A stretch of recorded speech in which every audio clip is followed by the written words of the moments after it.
بسم اللہ الرحمن الرحیم۔ السلام علیکم ورحمۃ اللہ وبرکاتہ۔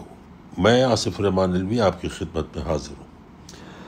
ہمارے ملک میں ایک طبقہ ایسا بھی ہے جس کو آپ کچھ بھی کہہ لو، اس کی ذات پر کوئی فرق نہیں پڑتا۔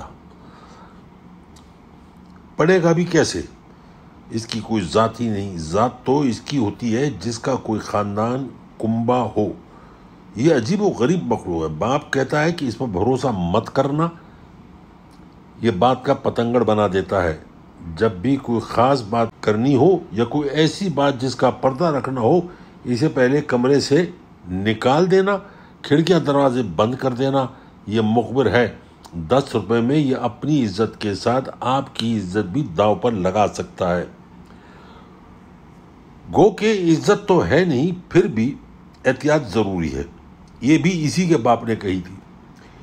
اسی کے باپ نے بیزار ہو کر کہ سارے گاؤں میں لوگوں کو لڑواتا، فتنہ پیدا کرتا ہے، مفت میں حرام کی روٹیاں توڑتا ہے، سارا دن مٹر گشت کرتا ہے، پڑھنے لکھنے سے بھاگتا تھا، ہار کے مدرسے میں ڈال دیا۔ چلو میرے مرنے کے بعد کسی مسجد میں اذان دے کر یا امامت کر کر 2 وقت کی روٹیاں کما لے گا۔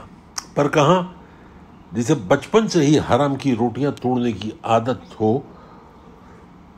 وہ محنت کر کے روٹیاں کیسے کھا سکتا ہے؟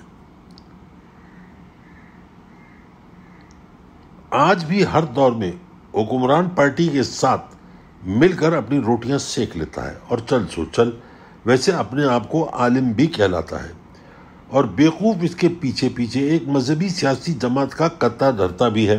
خیال رہے خود ساختہ، عزت ٹکے کی نہیں ہے، پر پھر بھی تعلیم سے بے بہرہ دین اور دنیا سے نابالغ اس کی پیروی کرتے ہیں اور اپنے آپ کو ڈنڈا بردار فورس کہہ کر اس کے پیچھے رہتے ہیں۔ کوئی بھی سوال کر لیں، جواب وہ ملے گا جو اس نیم ملا کے کہنے پر لوگ دیتے ہیں۔ بس مولانا نے کہا، یہ اس کا جہالت نہیں کہیں گے تو اور کیا، کہ اسلام کے ہر اس پہلو پر زور دیتا ہے جو سختی سے منع ہے، جیسے غیبت، تہمت، الزام تراشی، فتنہ بونا، کفر کا فتویٰ دینا، قرآن کو اپنی ذات کے لیے استعمال کرنا، دین سے لوگوں کو گمراہ کرنا، حرام کمانا اور کھانا، سوال کرنے پر سنگین نتائج کی دھمکیاں دینا، چوری، رشوت اور کرپشن کو جائز قرار دینا، جھوٹ بولنا اور اس قدر بولنا کہ سچ کا گمان ہو۔ یہ ساری بات، یہ سارا چٹا اس غلیظ اور مکروہ انسان نما شیطان کا چہرہ ہے۔ اب بات کر لیتے ہیں اسی بدذات کی گفتار کی، جس کی گفتگو میں گفت کی کمی اور گو ہی گوئی ہوتا ہے، جو اپنے مذہبی مکروہ چہرہ دکھا کر حد سے گری مکروہ اور بازاری گفتگو کرنے میں کمال رکھتا ہے۔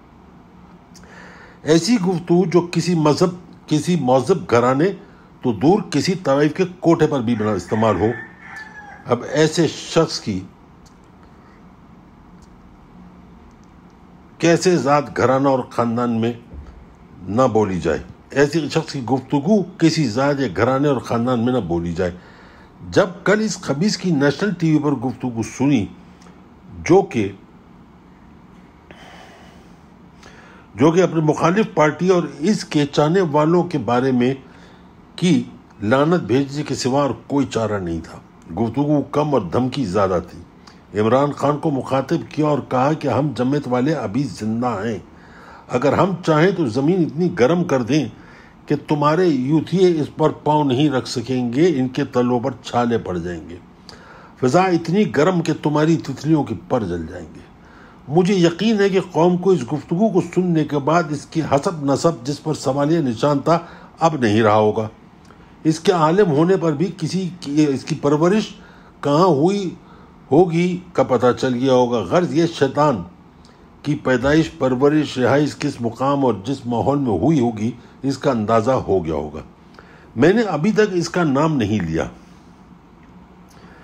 پر مجھے یقین ہے کہ آپ سب نے شروع ہوتے ہی پہچان لیا ہوگا کہ اب اگر کسی اندھے، گونگے یا کسی بہرے کو یا کسی بستر مرگ پر پڑے شخص سے بھی پوچھیں گے کہ بتاؤ یہ حقیقت کس ابلیس کی ہے، تو میں یقین سے کہتا ہوں سب ایک زبان ہو کر کہیں گے کہ فضلو چوڑے کی ہے۔ پورے پاکستان میں وہی ہے جس میں یہ ساری کمینگیاں گندگی خوبیوں کے طور پر موجود ہیں، بلکہ کوٹ کوٹ کے بھری ہوئی، جو مکمل غلاظت کا ڈھیر ہے۔ مجھے یقین ہے کہ اس شخص کے گھر پر کوئی آئینہ نہیں ہوگا، ورنہ وہ ضرور سچ بتاتا کہ اس کے چہرے پر، جو کہ اب کالا سیاہ ہو چکا ہے، مکروہ ہو چکا ہے، جس کو دیکھ کر کراہت آتی ہے، اب کتنی لعنت برس رہی ہے۔ لوگوں نے ایسی تصویر والے غالدان جس میں لوگ تھوکتے ہیں اپنے گھر میں رکھے ہیں، اور کچرے کا ڈبہ رکھا ہے جس میں لوگ ساری گندگی، غلاظت اور کچرا پھینکتے ہیں۔ بس اب یہی تیرا اصل مقام ہے۔ دعا ہے کہ اللہ تعالیٰ پوری قوم کو ایسے منافق عالم دین، گمراہ انسان اور کرپٹ ترین سیاستدان سے بچائے، آمین۔ پاکستان زندہ باد، پاک فوج زندہ باد، کل بھی، آج بھی اور آنے والے کل بھی۔ پاکستان کے پرائم منسٹر عمران خان زندہ باد۔